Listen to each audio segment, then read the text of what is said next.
এই বছরের অন্যতম একটি হলিউডের হিট সিনেমা হলো মাইনক্রাফট মুভি। এই সিনেমাটা দেখার আমার খুব একটা ইচ্ছে ছিল না, কারণ মাইনক্রাফটের খুব একটা ভক্ত আমি নই। এছাড়া এরকম ধরনের সিনেমা আমার দেখতে খুব একটা ভালো লাগে না।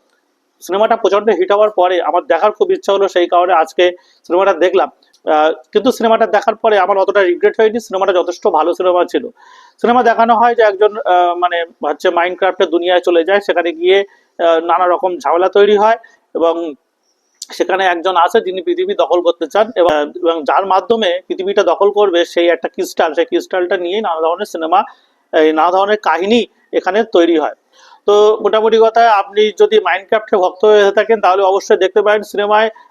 জ্যাক ব্ল্যাককে দেখা গিয়েছে যে একসময় ছোটবেলায় যাকে আমরা দেখতাম যে কমেডি অভিনেতা হিসেবে, এখানেও তাই কমেডি হিসেবে ফাটিয়ে দিয়েছেন। জেসন মোমোয়া ছিল, কিন্তু আমার মনে হয় না জেসন মোমোয়ার মানে ক্যারেক্টারটা অতটা ভালো ছিল। তো এই নিয়ে ছোটদের সঙ্গে বসে দেখতে পারেন মাইনক্রাফট মুভি।